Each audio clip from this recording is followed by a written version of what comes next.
ثم رددناہ اسفل سافلین، پھر ہم نے اس کو لٹا دیا سب سے نچلے درجے، جہنمی جہنم سے دیکھ رہے ہوں گے، پھر موت کو ذبح کر دیا جائے گا۔ حدیث پاک میں آتا ہے جنتی اتنے خوش ہوں گے اگر موت کو موت نہ آئی ہوتی تو یہ خوشی سے مر جاتے، اور جہنمی اتنے مایوس اور دکھی ہوں گے اگر موت کو موت نہ آئی ہوتی تو یہ دکھ سے مر جاتے۔ اب جنتی جنت میں ہیں اور انہیں ان کی آنکھوں کے سامنے موت کو ذبح کر دیا، قصہ ہی تمام ہو گیا۔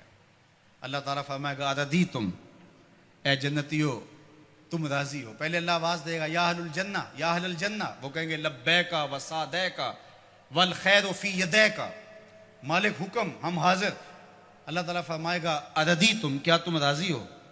تو وہ کہیں گے ما لنا یا رب لا نرضی، اے ہمارے رب ہم کیوں راضی نہیں ہوں گے، ہمیں تو وہ ملا جس کا ہمیں تصور بھی نہیں تھا۔ حضور نے فرمایا کہ میں، بخاری کی روایت ہے، میں اس آخری شخص کو جانتا ہوں، اس آخری شخص کو جانتا ہوں جو جہنم کے رگڑے سہ کے آخر میں جہنم سے نکلے گا اور سب سے آخر میں جنت میں جائے گا۔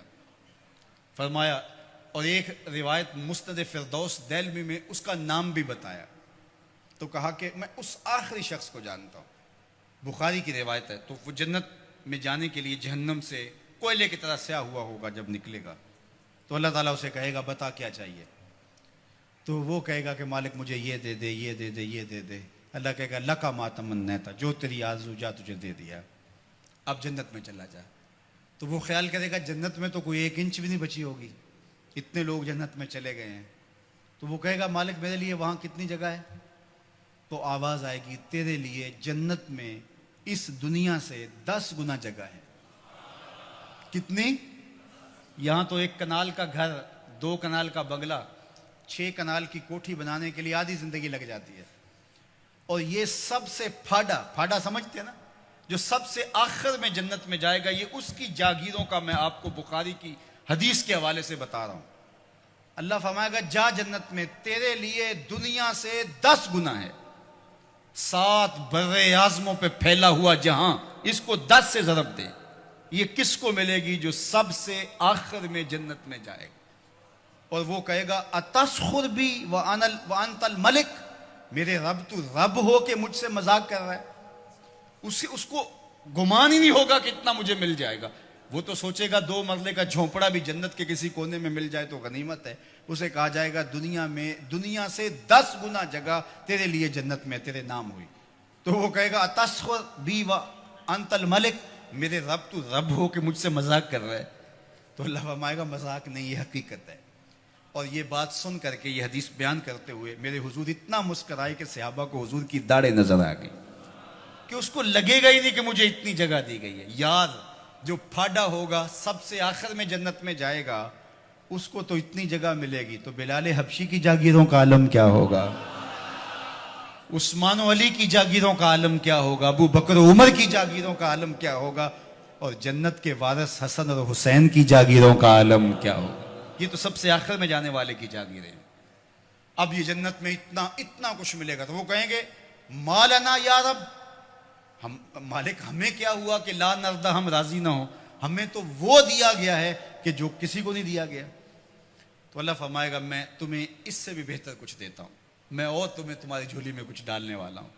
تو یہ کہیں گے مالک کو کسر تو نہیں رہے گی، ہم اگر یاد بھی کریں تو کوئی شے نہیں یاد آتی جو ہمیں ملی نہ ہو، جو آرزو تھی وہ ساری کی ساری پوری ہو گئی۔ اللہ فرمائے گا میں تمہیں ایک اور شے دینے لگا ہوں، تو وہ جھولیاں پھیلا لیں گے، اور اللہ فرمائے گا میں تم سے راضی ہو گیا ہوں، اب کبھی بھی ناراض نہیں ہوں گا۔ میں تم سے راضی ہو گیا ہوں، اب کبھی بھی ناراض نہیں ہوگا۔ جنت سے یا تو موت اس نعمت کو ختم کرے گی، یا پھر اللہ ناراض ہو جائے تو اللہ کسی کو نکال دے، تو اللہ ضمانت دے گا میں اب تم پہ ایسا راضی ہوں، اب کبھی بھی تم سے ناراض نہیں ہوں گا۔ ایسا اجر اللہ عطا کرے گا، فَلَهُمْ أَجْرٌ غَيْرُ مَمْنُونَ۔ اللہ اکبر، فَمَا يُكَذِّبُكَ بَعْدُ بِالدِّينِ۔ اللہ تعالیٰ ارشاد فرماتا ہے کہ محبوب جزا اور سزا کا جو دن ہے، اس کے معاملے میں آپ کی بلا کوئی کیسے تکذیب کر سکتا ہے؟ کون ہے جو آپ کی تکذیب کرے؟ ایک دن ایسا آنے والا ہے جب سارے عملوں کی سزا اور جزا ہوگی۔ الیس اللہ بأحکم الحاکمین۔ کیا اللہ تعالیٰ جل شانہ حاکموں کا حاکم نہیں ہے؟ دنیا کا چھوٹا سا نظم بھی کہیں ہو تو وہاں بھی جزا و سزا کا تصور ہوتا ہے، اور جو ہے وہ ایسا نہیں ہوتا کہ وہ جزا و سزا کے بغیر ہو، لیکن اس پوری کائنات کا نظم کیا جزا و سزا کے بغیر ہوگا؟ کیا وہ احکم الحاکمین نہیں ہے؟ کیا لوگ اس کی گرفت سے باہر ہیں؟ آج ساری زندگی جو ظلم کرتا رہا، زیادتیاں کرتا رہا، اور اس نے اللہ کے حکموں کو توڑا، اس کی مخلوق کو ستایا، دکھ دیے، لوگوں کا خون چوسا، اور لوگوں سے ظلم کیا، لوگوں سے زیادتیاں کی، لیکن وہ کچہریاں بھی خرید لیتا تھا، وہ تھانے بھی خرید لیتا تھا، عدالتیں بھی اس کی تھیں، اس کو کوئی پوچھ بھی نہ سکا، اور وہ چلا گیا، اور ایک شخص نے تقوی کے ساتھ زندگی گزار دی۔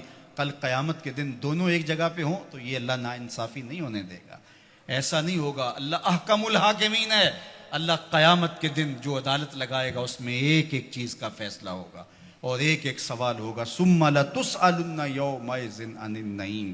تو آئیے آج کی اس مختصر زندگی کو اللہ کے نام لگا دے۔ آج موقع ہے، کل نہیں ہوگا۔ آج سا بھی نے کھلے راہ بھی نے، انج ٹوک نوکھڑے ٹوکدے نہیں، ٹر پویں تے پینڈے مک جاندے، کار بیٹھے ہیں فاصلے مکنے نہیں۔ آج موقع ہے، آج اس کی رحمت آوازیں دے رہی ہے، اور مہینہ ہے رمضان المبارک کا، اور جمعۃ المبارک کی گھڑیاں ہیں۔ ابھی سچے دل سے اس کی طرف رجوع کر لیں، یہ لمحے دوبارہ نصیب نہ جانے ہوں کہ نہ ہوں، تو قبل اس سے کہ وہ وقت آئے کوئی حجت باقی نہ رہے، پھر ہاتھ ملتے رہ جائیں۔ آج موقع ہے، آج توبہ کا دروازہ بند نہیں ہوا، رحمتوں کے دروازے کھلے ہوئے ہیں، اس کی رحمتیں آوازیں دے رہی ہیں، میرے بندے آ جاؤ۔ میں یہ نہیں دیکھوں گا کہ تم آئے کب ہو اور کتنے پاپ لیے آئے ہو، میں یہ دیکھوں گا آئے تو میری چوکھٹ پہ ہو۔ تمہارے نہ صرف گناہ معاف کروں گا بلکہ گناہوں کو بدل کے نیکیوں میں تبدیل کر دوں گا، تم آؤ تو صحیح میری چوکھٹ پہ۔ ایک فقیر تھا، وہ بازار میں کھڑا رو رہا تھا، تو کسی نے رک کے کہا بابا کیا ماجرا ہے، کیوں رو رہے ہو؟ کسی نے مارا ہے؟ کہا نہیں کوئی ایسا ماجرا نہیں، تو پھر کیوں رو رہے ہو؟ کہا لوگوں کے رویے نے مجھے رلا دیا۔ کیا مطلب؟ کہا بازار سے گزر رہا تھا، دنیا میں کھوئے ہوئے لوگوں کو دیکھا، دل میں ترس جاگا، تو میرا خیال آیا ان بندوں کی اور رب کی صلح نہ کروا دوں۔ تو کہا پھر کیا ہوا؟ کہا میں نے اس سے بات کی، آواز آئی لے آ میری چوکھٹ پہ، ایک آنسو سے سارے گناہ دھو ڈالوں گا۔ میں بڑا خوش ہوا، میں نے ان سے بات کی، یہ الٹا میرا مذاق اڑانے لگے۔ جا بابا کام کر، تجھے کیا پتا دنیا داری کیا ہوتی ہے۔ تو وہ تو معاف کرنے پہ آمادہ تھا، یہی اس کی دہلیز پہ نہیں جا رہے، تو مجھے اس پہ افسوس ہوا۔ تو وہ تو معاف کر رہا تھا لیکن یہ نہیں مانے۔ خیر اگلے دن وہی فقیر قبرستان میں کھڑا رو رہا تھا، اور وہی شخص دوبارہ گزرا تو پھر رو گیا۔ کہا بابا بازاروں میں بھی روتا ہے، قبرستانوں میں بھی روتا ہے، آج کیا ماجرا ہے؟ کہا کہانی کل والی ہے۔ کہا کیا مطلب؟ کہا کل ان کو دنیا میں کھوئے ہوئے دیکھا، میرے دل میں خیال آیا ان بندوں کی اور رب کی صلح کروا دوں، وہ تو مان گیا، وہ بندے ہی نہیں مانے، مایوس ہو گیا تو آج ادھر آ گیا، اور آج خیال یہ ہوا ان قبرستان والوں اور رب کی صلح کروا دوں۔ تو بڑے تجسس سے پوچھا آج کیا بنا؟ کہا آج یہ مان گئے ہیں وہ نہیں مانتا، آج یہ مانتے ہیں وہ نہیں مانتا۔ تو صاحب آج وہ مان رہا ہے، کہیں ایسا نہ ہو کہ پھر ہم مان جائیں اور وہ نہ مانیں۔ آج لے ان کی پناہ، آج مدد مانگ ان سے، کل قیامت کو نہ مانیں گے اگر مان گیا۔ ماہ سیام کی برکتیں لوٹ لو۔